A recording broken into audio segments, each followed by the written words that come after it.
Nah, jika TNI itu menjadi punyanya presiden, maka boleh jadi negara demokrasi Indonesia itu akan berubah menjadi negara yang dalam tataran politik disebut dengan itu loh Mas, negara junta militer. Pernah dengar ya? Iya, ya, tahu. Kayak Myanmar ya, Prof ya? Ya, Myanmar.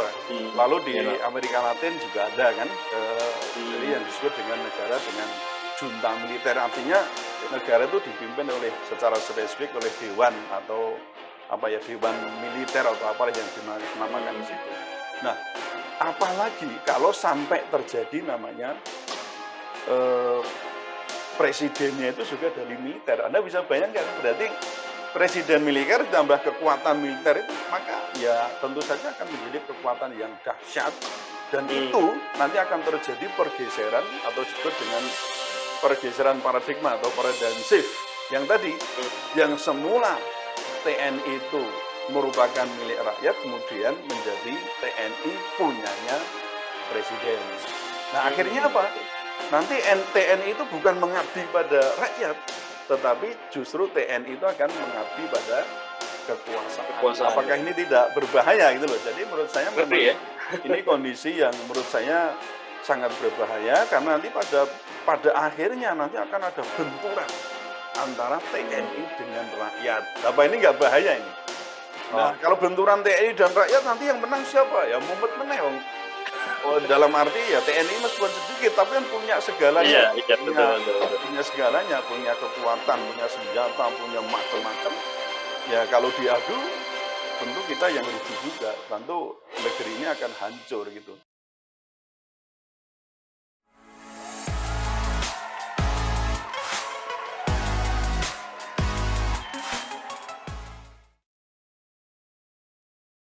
Assalamualaikum warahmatullahi wabarakatuh. Puan dan Tuan, balik lagi di segmen Tanya Profesor di channel yang radikal tentunya. Ramah, terdidik, dan berakal. Dan seperti biasa, ya di samping saya pasti selalu ada Prof. Suteki. Assalamualaikum, Prof. Waalaikumsalam warahmatullahi wabarakatuh. Ya, mantap ya. Ini merah-merah kayaknya mau membakar nih ya videonya. Semangat muda gitu. Oke. Agak very coloso ya. Oh. Nyerempet bahaya. Prof, saya tertarik untuk mengangkat hal-hal yang viral di Twitter ya. Jadi ada meme yang beredar di Twitter, meme-nya ini. Nah, jadi ada Brigjen TNI Junior yang dulu ya pernah bantu rakyat karena masalah tanah, kemudian dipecat, dibebas tugaskan, dan dipidana militer. Meski akhirnya ya akhirnya kita tahu beliau diangkat jadi staf Kasat ya. Tapi kalau meme ini disandingkan ya dengan Brigjen TNI Ahmad Fauzi yang ini terindikasi mengintimidasi rakyat, nah Habib Bahar ya. Jadi kalau kita melihat perbandingan dua perbandingan ini, Prof, yang satu membantu rakyat, yang satu terindikasi mengintimidasi. Ini apa tanggapan Prof. Suteki terhadap dua peristiwa yang menarik ini? Ya, ini memang masalah yang saya kira cukup rawan gitu ya untuk dibicarakan, karena memang menyangkut persoalan pertahanan keamanan dan sekaligus juga penegakan hukum. Maka tadi Anda menyebut mengenai vivere pericoloso itu nyerempet bahaya itu ya. Ya, jadi jika dilihat dari versi 8 kewajiban TNI, maka sebenarnya dua karakter itu sangat antagonis. Jadi yang pertama ya, ini adalah Brigjen TNI Junior, yaitu saya katakan pro 8 kewajiban TNI, atau juga dikatakan ya pro rakyat begitulah, atau membela rakyat. Sedangkan yang kedua itu Brigjen Ahmad Fauzi, itu menurut saya justru agak menyimpang lah. Jadi ya ada penyimpangan terhadap 8 kewajiban TNI. Yang ini terkesan itu pro rezim, atau dalam hal ini setidaknya membela penguasa, atau setidaknya terkait dengan pembelaan terhadap atasannya. Dan sekaligus saya menangkap itu ada kesan mengintimidasi rakyat. Nah, menurut saya hal ini sebenarnya tidak perlu, Mas, karena yang disinggung oleh Habib Bahar bin Smith itu kan hanya satu orang, yaitu Brigjen Dudung, yang kebetulan saat itu menjabat sebagai Kepala Staf Angkatan Darat. Nah, sebenarnya ini kan wilayah pribadi, bukan wilayah institusi TNI. Sehingga jika ada pencemaran nama baik, itu bukan kemudian institusi itu bergerak ya melaporkan, tapi dalam hal ini tetap ini adalah persoalan individu, yakni ya persoalan Jenderal Dudung aja. Nah, jadi mestinya berbasis pada KUHP, Kitab Undang-Undang Hukum Pidana. Jadi ke pasal 310, bukan pada Undang-Undang ITE, yang itu nanti kan akibatnya bisa persoalan suku, agama, ras, dan seterusnya itu gitu. Oke. Ya. Jadi kalau kita bicara lagi tentang Brigjen Ahmad Fauzi yang di sini, yang orang menyebut itu abuse of power, Prof. Dalam soal pemanggilan polisi di kasus Habib Bahar ini, seperti apa, Prof, pandangan jenengan? Apakah memang prosedurnya seperti itu? Boleh. Kalau saya lihat begini ya, tindakan Brigjen Ahmad Fauzi itu dapat dinilai telah, saya katakan, offside ya dari tupoksinya dan memasuki wilayah tupoksi Polri, atau bahkan bisa dikatakan di situ telah terjadi abuse of power. Nah, sebenarnya kan tugas Harkamtibmas, jadi memelihara keamanan, ketertiban, dan keamanan masyarakat itu kan, dan juga penegakan hukum itu adalah tugas dari Polri, bukan tugas dari TNI. TNI itu hanya boleh memasukinya, yang artinya memasuki wilayah wewenangnya dan juga tugas Polri itu ketika secara resmi ada permintaan dari, atau permintaan bantuan ya, untuk pengamanan dan gakum dari Polri. Gitu ya. Jadi ini kalau kita telusuri ya semua itu tertera dalam Undang-Undang TNI maupun di Undang-Undang Kepolisian Negara Republik Indonesia. Di dua undang-undang itu semua menyebutkan begitu. Nah, kemudian persoalan pemanggilan saksi atau tersangka atau taruhlah orang yang akan dimintai keterangan oleh penyidik, apakah itu polisi atau itu jaksa, itu kan bukan wewenang TNI. Sekalipun yang jadi korban itu anggota TNI. Ya, jadi gitu.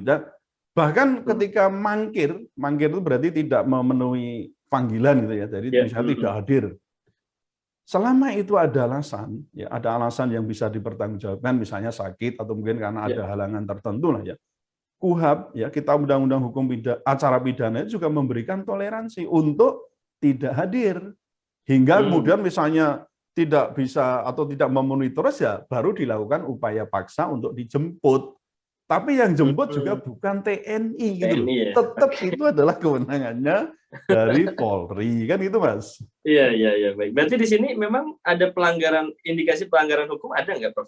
Iya, kalau saya melihat itu ada ya, intervensi ada, ya? Itu ya. Jadi sudah memasuki wilayah Polri, bukan kewenangan lagi wilayah TNI. Ya, Prof, saya ingin nyerempet nih, Prof. Apakah di kasus ini TNI berpolitik? Pak Ahmad Fauzi berpolitik. Wah, ini senangnya nyerempet. Ya, seharusnya sejak dui fungsi ABRI dulu dihapuskan. Ya dulu kan ABRI itu ada TNI dan Polri, Mas ya. Di situ di dalamnya ada dua ini. Nah, TNI itu memang harus kembali ke barak gitu ya. Kembali ke barak. Tidak boleh ada TNI aktif yang terjun di wilayah politik praktis. Apakah itu di pemerintahan daerah, atau mungkin pusat, atau mungkin di parpol yang itu turut dalam hal politik praktis ya. Nah, begitu TNI itu masuk ke politik praktis, maka setiap detik gitu ya, pemerintahan negara itu bisa dalam keadaan bahaya. Karena apa? Ya karena kekuatan militer penuh itu kan di tangan TNI. Dan rakyat itu bisa jadi akan terbawa arus kekuasaan yang cenderung otoriter dan bersifat komando, sehingga apa? Ya demokratisasi yang katanya itu ya dijunjung tinggi di negeri ini ya pasti akan terpuruk gitu loh. Nah,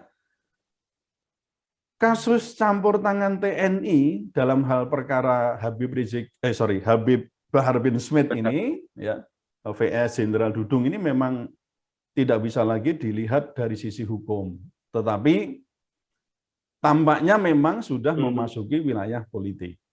Nah, apa yang terjadi pada Jenderal Dudung yang berada di depan apa ya istilahnya itu dulu dalam tanda kutip ya memerangi FPI gitu ya. Bahkan kan juga Yes. mengancam untuk membubarkan. Nah, itu kan dari beliaunya kalau nggak salah itu sampai kemudian beliau dikenal sebagai Jenderal Baliho karena memang komando utama untuk menurunkan baliho-baliho Habib Rizik Syihab itu jelas diakui adalah atas perintah Jenderal Dudung waktu itu gitu loh. Nah, Betul. dari situ kemudian kan karirnya moncer.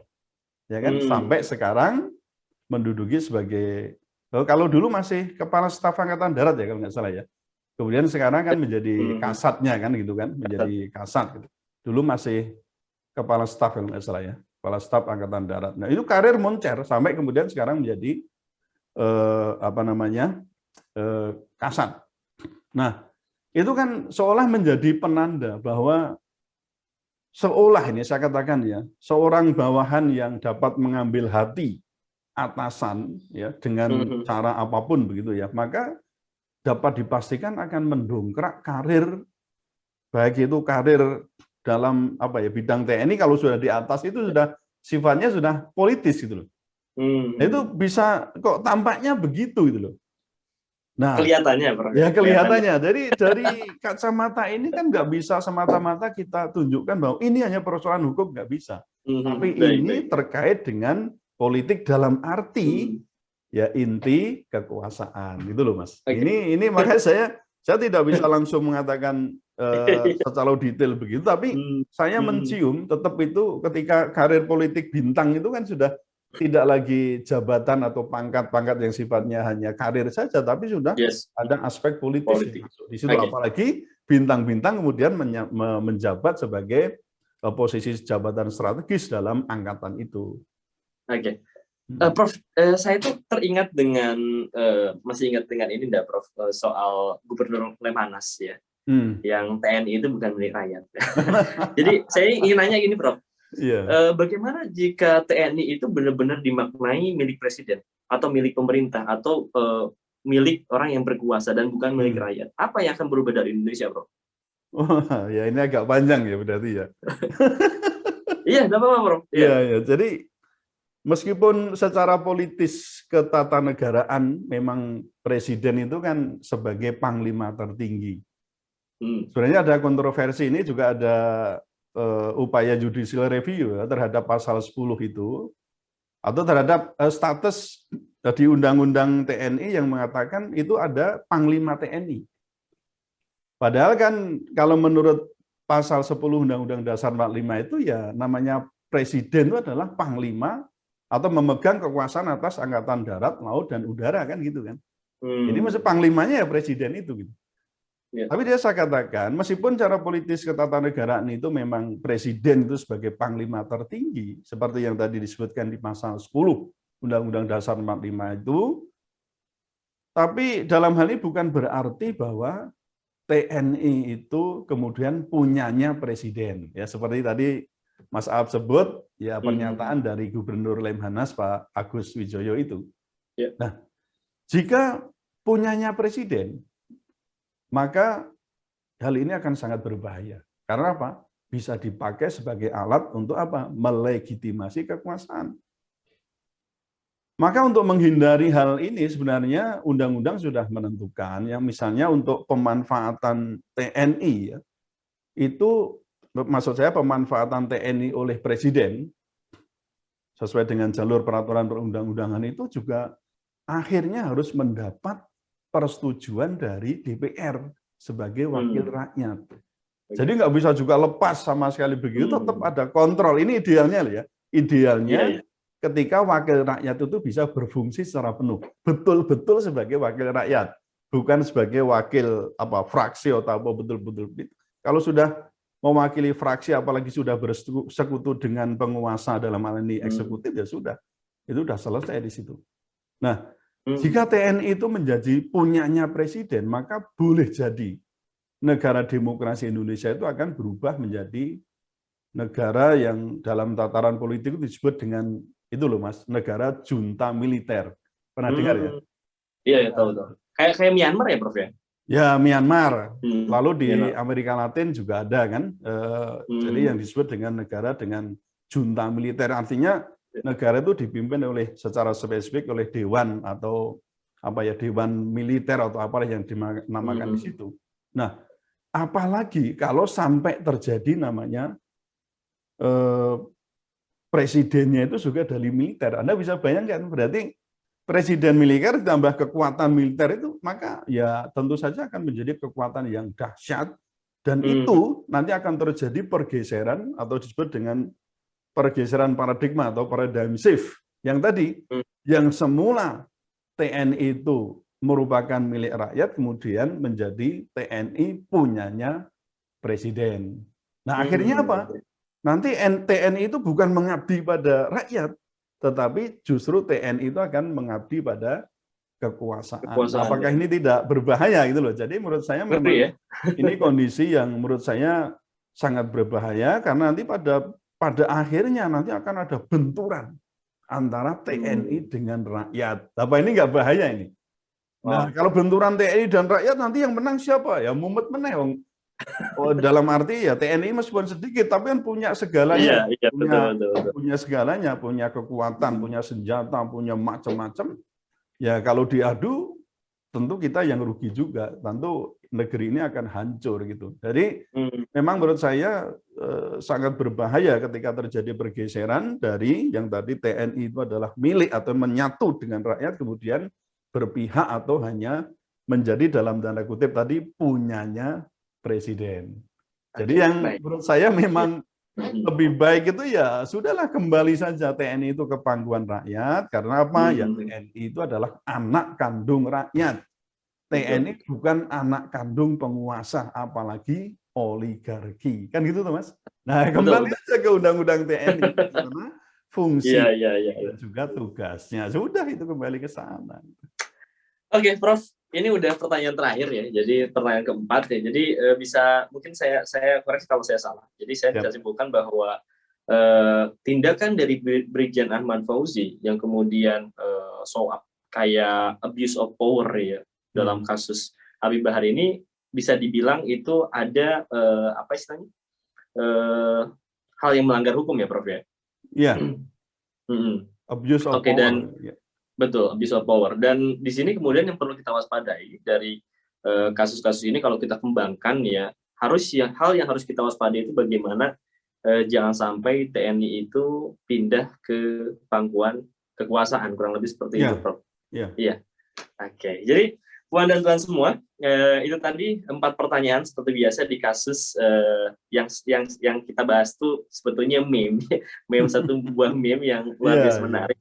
Tapi ternyata dalam sekali sampai kita kenalan dengan rezim junta militer atau negara junta militer. Wah, itu ngeri sekali. Potensi itu kan besar, Mas. Ada gitu loh, potensi besar. Tapi perlu kita waspadai ya, Prof. Iya, betul. Ya, dan semua mudah-mudahan bisa sadar, kemudian bisa tercerahkan dengan 4 pertanyaan yang saya ajukan ke Prof. Suteki dan dijawab dengan luar biasa. Ya. Untuk itu tetap stay tune di channel Prof. Suteki. Jangan lupa untuk like, comment, share, dan juga subscribe channel ini ya, karena akan banyak pertanyaan-pertanyaan menarik yang saya ajukan, dan tentu akan banyak isu-isu viral nih yang akan kita kupas secara mendalam. Dan seperti biasa, salam radikal ya. Ramah, terdidik dan berakal. Terima kasih. Matur suwun, Prof. Assalamualaikum warahmatullahi wabarakatuh. Waalaikumsalam warahmatullahi wabarakatuh.